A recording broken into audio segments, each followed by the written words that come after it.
আয়াত 118 وعلى الثلاثة الذين خلفوا حتى إذا ضاقت عليهم الأرض بما رحبت وضاقت عليهم أنفسهم وظنوا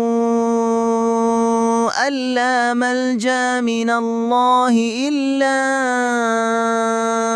إليه ثم تاب عليهم ليتوبوا إن الله هو التواب الرحيم অনুবাদ আর তিনি তওবা কবুল করলেন অন্য তিনজনেরও যাদের সম্পর্কে সিদ্ধান্ত স্থগিত রাখা হয়েছিল যে পর্যন্ত না জমিন বিস্তৃত হলা সত্ত্বেও তাদের জন্য সেটা সংকুচিত হয়েছিল এবং তাদের জীবন তাদের জন্য দুর্বিষহ হয়েছিল আর তারা নিশ্চিত উপলব্ধি করেছিল যে আল্লাহর পাকড়াও থেকে বাঁচার জন্য তিনি ছাড়া আর কোনো আশ্রয়স্থল নেই। তারপর তিনি তাদের তওবা কবুল করলেন যাতে তারা তওবায় স্থির থাকে। নিশ্চয়ই আল্লাহ অধিক তওবা কবুলকারী পরম দয়ালু। তাফসীর ১ নং ফুটনোটের বিবরণ। এরা তিনজন হলেন কাব ইবনু মালেক, মুরারা ইবনু রবি এবং হেলাল ইবনু উমাইয়া রাদিয়াল্লাহু আনহুম।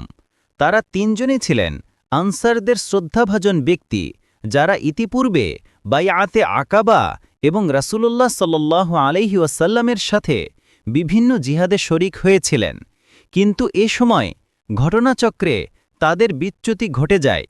অন্যদিকে যে মুনাফিকরা কপটতার দরুন এ যুদ্ধে শরিক হয়নি, তারা তাদের কুপরামর্শ দিয়ে দুর্বল করে তুলল।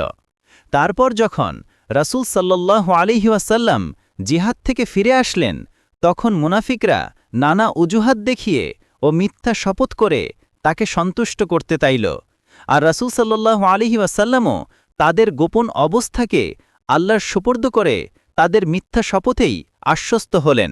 ফলে তারা দিব্যি আরামে সময় অতিবাহিত করে চলে। আর ওই ৩ সাহাবীকে পরামর্শ দিতে লাগল যে আপনারাও মিথ্যা অজুহাত দেখিয়ে রাসূল সাল্লাল্লাহু আলাইহি ওয়াসাল্লামকে আশ্বস্ত করুন। কিন্তু তাদের বিবেক সায় দিল না, কারণ প্রথম অপরাধ ছিল জিহাদ থেকে বিরত থাকা, দ্বিতীয় অপরাধ আল্লাহর নবীর সামনে মিথ্যা বলা, যা কিছুতেই সম্ভব নয়। তাই তারা পরিষ্কার ভাষায় তাদের অপরাধ স্বীকার করে নিলেন, যে অপরাধের আদেশস্বরূপ তাদের সমাচ্যুতির আদেশ দেয়া হয়। আর এদিকে কোরআন মাজিদ সকল গোপন রহস্য উদ্ঘাটন করে ও মিথ্যা শপথ করে অজুহাত সৃষ্টিকারীদের প্রকৃত অবস্থাও ফাঁস করে দেয়। অত্র সূরার ৯৪ থেকে ৯৮ আয়াত পর্যন্ত রয়েছে এদের অবস্থাও নির্মম পরিণতি। কিন্তু যে ৩ সাহাবী মিথ্যার আশ্রয় না নিয়ে অপরাধ স্বীকার করেছেন, এই আয়াতটি তাদের তওবা কবুল হওয়ার ব্যাপারে নাজিল হয়। ফলে দীর্ঘ ৫০ দিন এহানো দুর্বিষহ অবস্থা ভোগের পর তারা আবার আনন্দিত মনে রাসূল সাল্লাল্লাহু আলাইহি ওয়াসাল্লাম ও সাহাবায়ে কেরামের সাথে মিলিত হন।